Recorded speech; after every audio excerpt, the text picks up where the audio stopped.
Bonjour. Alors là, je vais travailler sur une photo d'Agnès, dont un des soucis est que elle présente une espèce de vignettage négatif. Alors par vignettage négatif, qu'est-ce que j'entends? Le vignettage d'habitude, c'est les bords qui sont plus foncés que le centre. Ici, le centre est bleu plus foncé que les bords. Alors ça se voit peut-être pas très bien quand on regarde l'image en grand, mais en dézoomant dans l'image. Donc je maintiens Alt avec l'outil Loop pour dézoomer. Vous voyez que c'est de plus en plus flagrant. Donc je vous conseille toujours de regarder vos photos à différentes tailles, à différents niveaux de zoom, parce que ça permet de mettre en évidence certains défauts qui parfois passent inaperçus. Donc vous voyez clairement ici qu'on a cette zone qui est plus foncée, qui est due à l'utilisation d'un ultra grand angle, puisqu'il englobe une plus grande portion de ciel, dont effectivement peut-être la partie à gauche est plus claire, ou également quand vous utilisez un filtre polarisant. Donc, je vais vous montrer ici comment on peut solutionner ça assez rapidement dans Photoshop. Donc, je reviens en niveau de zoom normal. Donc, la première chose, ça va être de protéger ici la statue, le monument blanc. Donc, on va sélectionner le ciel. Vu que c'est une zone unie, ça va être assez facile à sélectionner. On va utiliser pour cela l'outil de sélection rapide, ici à gauche. Voilà. Alors, on agrandit un petit peu sa taille. Voilà. Et on clique dans le bleu. Ok, vous voyez, ça a déjà, où il y a les pointillés, c'est sélectionné à gauche.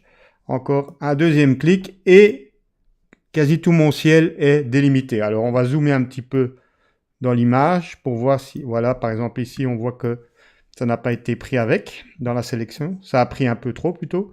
Donc, en maintenant Alt enfoncé, vous voyez un petit moins qui apparaît dans l'outil. Ça permet d'enlever des zones de la sélection. Voilà, et voilà. Donc ici, ça ne doit pas être hyper précis, puisqu'on ne va pas peindre en bleu au niveau justement du centre de l'image, puisque ce sera plutôt sur les bords de l'image. Mais voilà, je vérifie vite fait s'il n'y a pas de zones qui sont pas assez protégées. Bon, globalement, c'est pas mal. Par contre, à remarquer, comme Agnès l'avait remarqué par après, vous voyez que quand on zoome, on aperçoit des aberrations chromatiques ici, violet, chose qui peut être très facilement corrigée dans Lightroom, quand vous importez vos images, dans correction de l'objectif, activez toujours la correction des aberrations chromatiques. Je le fais systématiquement d'ailleurs, je l'ai fait de manière automatique à l'importation, comme ça je risque jamais de l'oublier. Voilà, donc maintenant, on a notre sélection. Alors je vais créer un calque vide au-dessus. Voilà, je jette ça. Voilà. Un calque vide sur lequel on va venir peindre en fait. Donc pour peindre, on va prendre l'outil pinceau, raccourci clavier B, ou sinon il se trouve ici à gauche. Voilà. Alors attention de bien être en mode normal. Opacité à 100%. Le flux, c'est, on va dire, la pression avec laquelle on peint. Donc je vais peindre progressivement pour pas que l'effet s'applique en une seule fois. Voilà, ce sera plus subtil. Voilà, genre 19-20%, c'est très bon. Voilà. Alors, pour prélever une couleur, en fait, quand vous avez l'outil pinceau activé, il suffit de maintenir Alt enfoncé et vous voyez, l'outil pinceau devient une pipette. Alors, je vais prendre cette zone ici. Voilà, je prélève. J'agrandis mon pinceau.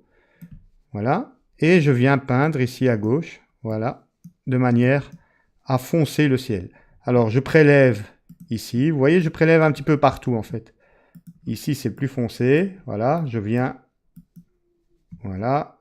Alors, il y a toujours une différence entre le côté gauche et le côté droit. Donc, je vais prélever la couleur la plus foncée ici du côté gauche, du côté droit, pardon, pour venir peindre un peu avec cette couleur de l'autre côté pour assombrir le haut du ciel. Voilà. Alors, sélection, désélectionner pour voir un peu le résultat. Je me mets en taille adaptée à l'écran. Et donc, vous pouvez voir ici, d'ailleurs, je vais activer juste ce calque-là en maintenant Alt. Vous voyez que j'ai peint et que ça a protégé la statue. Alors, si maintenant je vois l'effet comme ceci, je vous montre avant-après la correction. Vous voyez que le ciel est uniformisé.